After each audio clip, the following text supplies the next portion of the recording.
Hello everybody, welcome to another video and say hello to my new car. Now, if in case you've just come here through YouTube search or whatever and you haven't seen the video I did on my Seicento, this is what is replacing my Fiat Seicento. It failed its MOT and it needed a lot of work to get it through, so I decided, as I'm earning the money now, I may as well just splash out and get something a lot more modern and something that, cross fingers, will last me a lot longer than the Seicento did. This is a 57 plate Fiat Grande Punto Sporting. This is the one with the 1.4 litre 16 valve engine producing 95 brake horsepower. Now that isn't a massive sort of figure at all. It'll do 150 mile an hour flat out. I did want to get myself a T-Jet originally, really desperately wanted to get myself a T-Jet, but putting my sensible hat on, after looking at the insurance, for one, and although the T-Jet is surprisingly good on the insurance, compared to this it's a fair bit more expensive, and looking at the fuel economy especially, I'm getting about 40 miles to the gallon, and that's driving it rather spiritedly, I guess. I'm getting about 40 out of this. I'd be getting about 30 out of the T-Jet, so I decided to settle with this. This will do for now, and compared to a 50 horsepower Seicento, it is an absolute beast. But yeah, this is my new car. It looks absolutely stunning. I love the design of these. I do like if you're looking at the sort of base model active and active sports with the 15-inch alloys, they kind of dwarf, and you don't get the skirts, which look absolutely stunning because they're sort of ridged on the two ends. You can see that the sunlight is just catching the edge of one and putting a shadow. It looks absolutely superb. And then on the back you've got your little spoiler there, which you're missing on the base model actives, and they seem like really little sort of things that don't really mean much, but it just gives the car a lot more shape. Anything other than 17-inch alloys, these alloys are gorgeous. They just, if you've got the 15-inch, they just look really tiny on this rather big car. And without this little spoiler, as ineffective and useless as it is, it just provides a little bit of shape to the car. Otherwise, you've got this really sort of swooping back end, and it just makes it look a little bit too bubbly. That's just my personal opinion, but the sporting models look absolutely stunning. I absolutely adore the look of it. This is in chemical grey, which is one of the most rarest colours, which I cannot grab my head around. But it looks absolutely stunning in this colour. You've got the sort of chemical muted sort of grey with the black sort of accent. You've got vinyl trim on the edge of the what do you call it, door pillar, and it's this really sort of understated, muted design. I absolutely love it. It looks absolutely stunning. It's designed by the same guy that designed a lot of Maseratis back in the day, and you can definitely tell that from the front. It's got this really sort of long Antita nose, and these really elongated headlights. It just looks absolutely stunning. It did take a little bit of getting used to, though. This is a big car, guys, especially compared to the Seicento, which is basically a little go-kart with power steering. You've got this really long nose, and then you sit quite far back in the cabin itself. So that did take a bit of getting used to. And what I did say in the Seicento video was, as good as this thing turns out to be, there is no way it will be better than the Seicento through the lanes. And that is true. That is true. This is a big car that is more suited for motorway driving and sort of A and B roads. Honestly, guys, motorway driving in sixth gear in this thing is an absolute pleasure. It is incredible. It's near silent in the cabin. Fuel economy is, well, at sort of 70 mile an hour in sixth gear, you're looking at about 55-60 mpg on the motorway. It is absolutely awesome on the motorway. And then on sort of bigger A and B back roads, you can really begin to chuck the car around, and that I think is where the car's most at home. At about 50-60 mile an hour, switching between fourth and fifth gear, where you can really begin to rev it up and just chuck the car in. It's a lot of fun, but on the smaller roads, of course, it is a bigger car, and the Seicento is more in its element there, I guess, than this car. But that doesn't take away, it's still a lot of fun, and simply having 6 gears and double the horsepower is enough to put a grin on my face every single morning. But yeah, I've been commuting 40 mile a day round trip in this, on a mixture of A and B back roads, lanes and motorway, and it has just been awesome. I've been averaging 40 mpg out of it. It does struggle if you really want to rev it. It drops to about 30 if you really thrash the shit out of it. But driving it spiritedly and semi-sensible, I've been getting 40 out of it, and I've still been having fun in it. So yeah. Okay then, if we go inside, this is the interior, and compared to the Seicento, this thing is like a bloody BMW. You have these awesome bucket seats in the sporting models, which are insanely comfortable, and yeah, this is the interior. So you've got the leather-clad steering wheel with the sort of ridged 10 and 2 positions, which are really comfortable. You've got the Blue and Me system and the steering wheel controls. Leather-clad handbrake, really short throw gear stick, so you can just sort of, it's just so much fun. Having 6 gears on this thing, it's just awesome. Really short throw. It's just so easy to knock it up and down through gears. It's a lot of fun. Yeah, this is the interior. You've got the height adjust on the seat, which is something I've never had before, and none of my family have ever had before, and it's absolutely awesome. You also have reach and rake on the steering wheel, which is a godsend. Before driving this thing away, I spent about quarter of an hour just sat in it, getting the position 100% perfect. I've never driven and been able to sit in a car and get the driving position 100% perfect before, because they've always been semi-old, cheap cars that don't have any of those options available. But having it in this is just awesome, and you can get so comfortable. I'm 6'2", and I have quite long legs for a 6'2" person as well. The seat is all the way back. Height adjust is pretty much as low as it can go, because I want to be sat as low as possible, really. And because I have long legs but comparatively short arms for a 6'2" person, I have the steering wheel pretty much as far out as it can go. Because then you can really sort of grab hold of the steering wheel, your arms are nice and bent, you can just sort of chuck it around. But yeah, it's very comfortable in here. The boot, I may as well go to the boot now. Only way you can get into the boot is, I believe there's a catch inside, but also on the remote key. It's a pretty damn good size.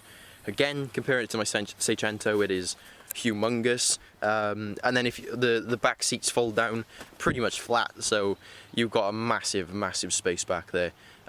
It's pretty damn good, and as you'd expect, really, because this is a big car. Comparing it to a Golf or a Polo, it's a big car.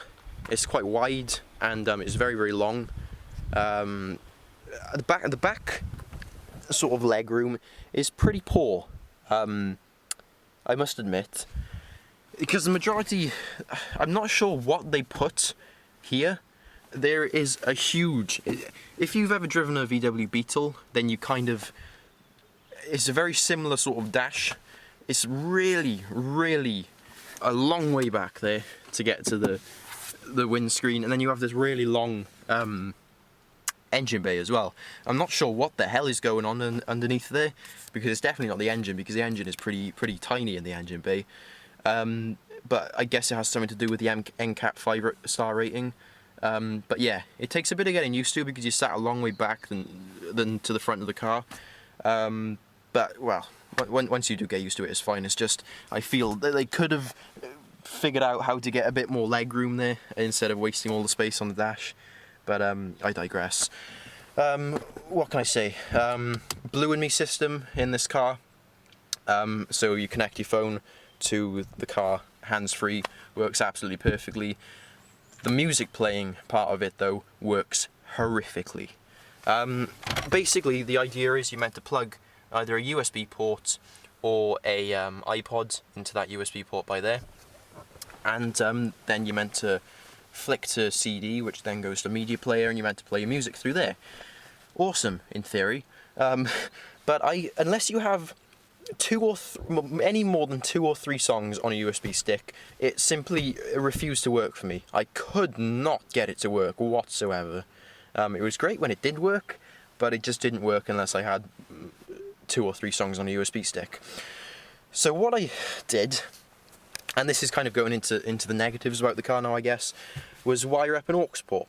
It's simple enough. You just pop the head unit out and plug it in to where the Blue and Me system used to be. So then I've got a 3.5mm there. I can plug my phone in, and I can play all my music on my phone. Awesome, in theory. It wouldn't play anything. It didn't recognise anything was plugged in, because naturally I took out the USB port, plugged my phone in, and expected it to just pick it up. It would then come up with no source available, so I couldn't understand that. So then what I figured out, and what I ended up having to do, was put a 10-second silent MP3 file on the USB stick, plug the USB stick in, loop that silent 10-second clip, then plug my phone into the 3.5mm jack, and then it would work. Because the Blue and Me system, if it doesn't recognise anything's plugged into the USB port, it just sends you back to the radio. And because aux, it doesn't work through the same way as the USB port, it still routes to the USB port and goes, okay, there's nothing plugged in there, you must want to listen to the radio, so it switches you back to the radio. So basically what I've been doing there is tricking the system into thinking it's got a USB port plugged in, which it does, and it's playing a silent MP3 file, because it's essentially playing from 2 sources, but because that is silent, obviously you don't hear it. And yeah, it was just a massive faff, and it just seemed so unnecessary. Just let us put an aux port in, or just build a feature that you put in your car and just make it work, for crying out loud. Yeah, it just put a bit of a sour taste in my mouth, because I'm having so much fun with this car. It's absolutely great, but it just really annoyed me. Something as simple as playing music had to be such a faff. But yeah, as we are nitpicking, I may as well nitpick some more. The door bins, this is a very wide door, as you can see. You've got a lot of space there, you've got a big armrest, and then you have these tiny door bins. Why? I don't know. Even in the Seicento, I could fit a bottle or pretty much anything in the door bins. Here, it's just reserved for my sunglasses, because that's all it can fit. The cup holders on the front, well, this I just literally cannot get my head around. There are the cup holders. There's the bottom of the instrument cluster. You have about this much space to fit a bottle, and you may think, okay, just put it on an angle. It's not too bad. You can put a bottle in there on an angle. Then, when you're in 1st, 3rd, or 5th gear, you can't, because the bottle's in the way. I just cannot believe that someone was designing this car and thought that was a good idea. Did they not put a bottle in there at some point? I just cannot understand how they can go through the process of designing a car and do something as silly as that. It's classic Italian design, basically. It's just form over function. Unless you have like a really tiny, like a creme brulee in there or something, it just doesn't fit. So that's where I put my phone and my wallet and stuff. Luckily there is one back here. That's where I put my actual drink. But that blew my mind. I cannot believe that managed to get to the final design. You have this weird little pocket here. I know a lot of cars come with these, but I just don't understand what it's for. I really cannot get my head around it. It's not rubberized at all, so I've got coins in there now, but they end up on the floor in 2 minutes of driving, because it's not rubberized, it's not gripped, there's no door or flap on it, so they're just free to shake around, and it just does my head in. It's such a pointless little area. Just put a door on it or something, and that would be a good little space, but why, I really don't know. Another little complaint, where's my key gone? It's in my pocket. Another complaint is the trip computer, which took me about 12 years to figure out how to work. It works well once I figured it out, but basically You've got some buttons here to navigate it, and then you sometimes use the ones on the steering wheel as well. It's such a weird... You basically flick through all of your settings using the little trip button by there.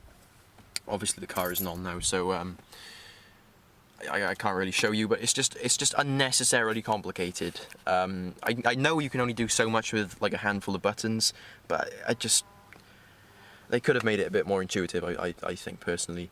And yeah, that may have sounded like a lot of negatives actually. Holy shit, that turned into a bit of a rant.